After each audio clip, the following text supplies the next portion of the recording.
नमस्कार, मैं चंद्रशेखर द्विवेदी। आज बात करेंगे मकर राशि के बारे में। मकर राशि वालों का मार्च से लेके मई तक किस तरीके से रहेगा, क्योंकि 29 मार्च को शनि देव 11वें भाव से निकलकर 12वें भाव में जा रहे हैं और 12वें भाव में वहां पे राहु विराजमान है। तो शनि और राहु का एक साथ मिलन हो रहा है। तो इसका मकर राशि वालों के जीवन पे, मकर राशि वालों के समय पे क्या प्रभाव पड़ेगा ये 2 महीना, इसके बारे में चर्चा करते हैं। सबसे पहले मैं आपको ये बता दूं, कर्म प्रधान होता है, कर्म से बड़ा कुछ भी नहीं होता है और जिसके जीवन में दया, धर्म और कर्म ये 3 मूल स्तंभ हो, उसके जीवन में कोई भी परेशानी नहीं होता है। और वैसे जीवन का उद्देश्य है, हर के जीवन में चाहे कोई भी हो, सुख और दुख होता ही है, इसे कोई भी नहीं बच पाया है। तो ये छोटी-मोटी परेशानियाँ, छोटा-मोटा सुख-दुख ये आना ही है, आता ही है।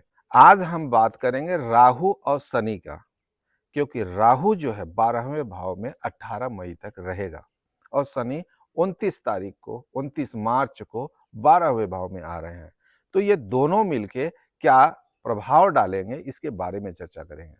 सबसे पहले मैं आपको ये बता दूं, हर ग्रहों का 3 दृष्टियां होती हैं। जैसे राहु की अगर दृष्टि की बात करें तो राहु की 3 दृष्टि 5, 7 और 9 होता है। मतलब जहां बैठा हुआ है वहां से 5वां घर, 7वां घर और 9वें घर पे दृष्टि डालता है। और वैसे शनि भी है, शनि भी 3 दृष्टियां डालता है। तीसरे घर पे दृष्टि डालता है, 7वें घर पे दृष्टि डालता है और 10वें घर पे दृष्टि डालता है। अब राहु की बात करते हैं। राहु है क्या चीज?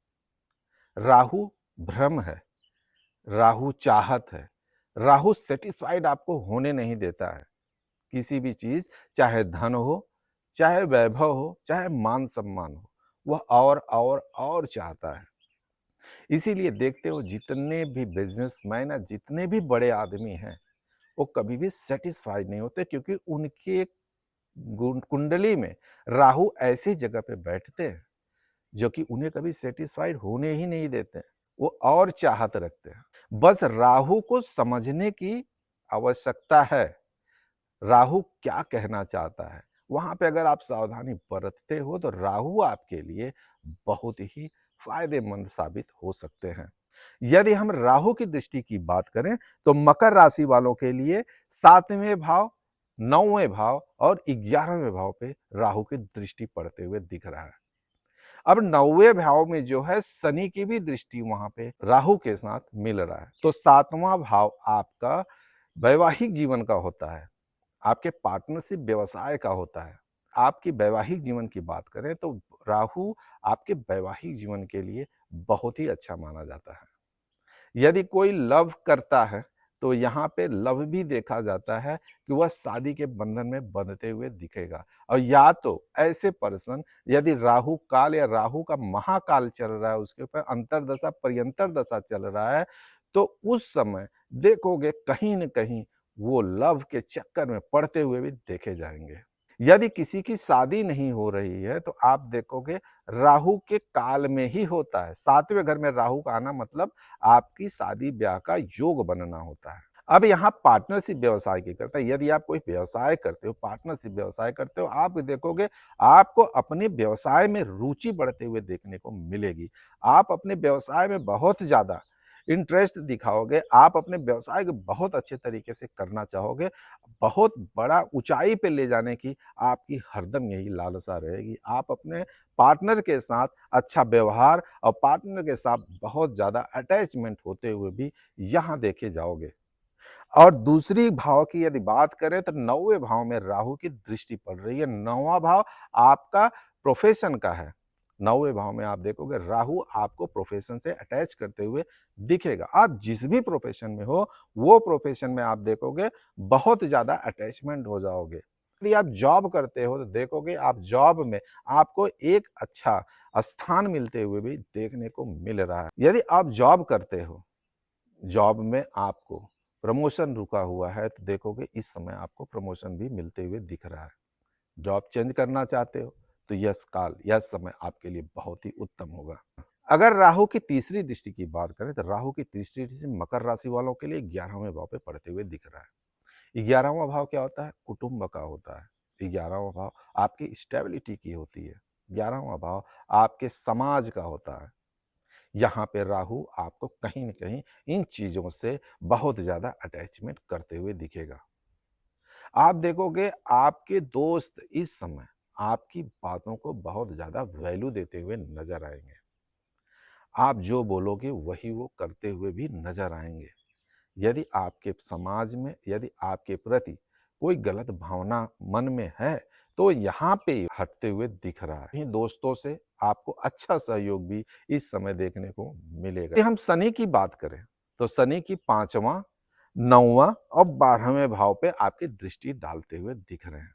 शनि भी एक ऐसे ग्रह हैं जो आपके जीवन में आपकी ज़रूरतों को फुलफिलमेंट करते हैं।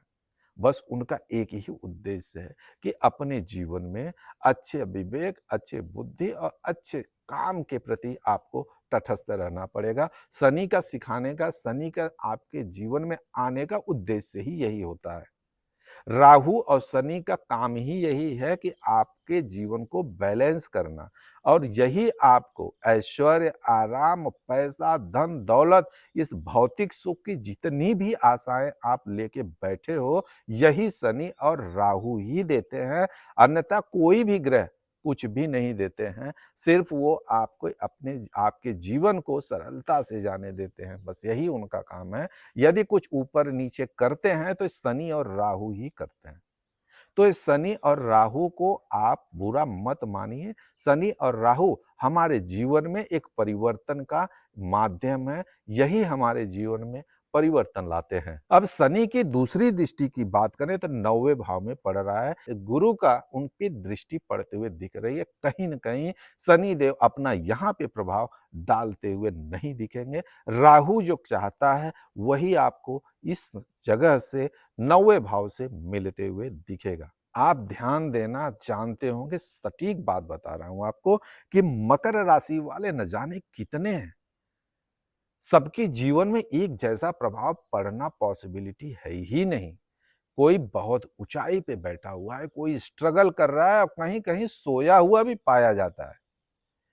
तो इसका मतलब क्या होता है कि उसने अपने जीवन में कुछ अलग करके रखा है। उसकी सोच अलग है, उसका काम करने का ढंग अलग है। वो अपने जीवन में कुछ कर रहा है, कुछ इस ब्रह्मांड के साथ तालमेल करके चल रहा है जिसका उसका जीवन सबसे अलग है। तो कर्म प्रधान होता है और ये 3 मूल स्तंभ आपको अपने जीवन में अपनाने की ज़रूरत है। निश्चय ही आप पे कृपा बरसेगी। यदि आपके जीवन में राहु का अंतर्दशा या महादशा चल रहा है, तो आपको अपने घर में चांदी का हाथी बना के उत्तर और पश्चिम दिशा की ओर रखना चाहिए। आपको चांदी का ब्रासलेट पहनना चाहिए, चांदी का चैन पहनना चाहिए। यह आपके लिए बहुत ही लाभकारी होगा। और पूजा की बात करें तो आपको शनि देव की आपके गृह स्वामी हैं, तो आपको हनुमान जी की भी आराधना करनी चाहिए। हनुमान चालीसा पढ़ना चाहिए। हनुमान जी के मंदिर में जाके उन्हें विनय याचना करना चाहिए। और यदि आप चाहो तो शिव की भी आराधना कर सकते हो। शिव तो महादेव हैं, उनसे तो बड़ा कोई है ही नहीं। उनके लिए आपको मालूम ही होगा, बेलपत्र और जल, दूध ही उनके लिए काफ़ी है। उनकी भी आराधना करिए, वो तो बहुत महादेव हैं, तुरंत प्रसन्न हो जाते हैं। मैं यही चाहूँगा कि आप सभी का जीवन मंगलमय हो, खुशहाल हो। आप अपने जीवन में जो चाहते हो, भगवान आपकी मनोकामना पूर्ण करें। यदि आप हमारे चैनल को पहली बार देख रहे हैं, हमारा चैनल पसंद आया हो, तो लाइक और सब्सक्राइब ज़रूर करिएगा क्योंकि यह आपके लिए भी और हमारे लिए भी शुभ मुहूर्त है। नमस्कार।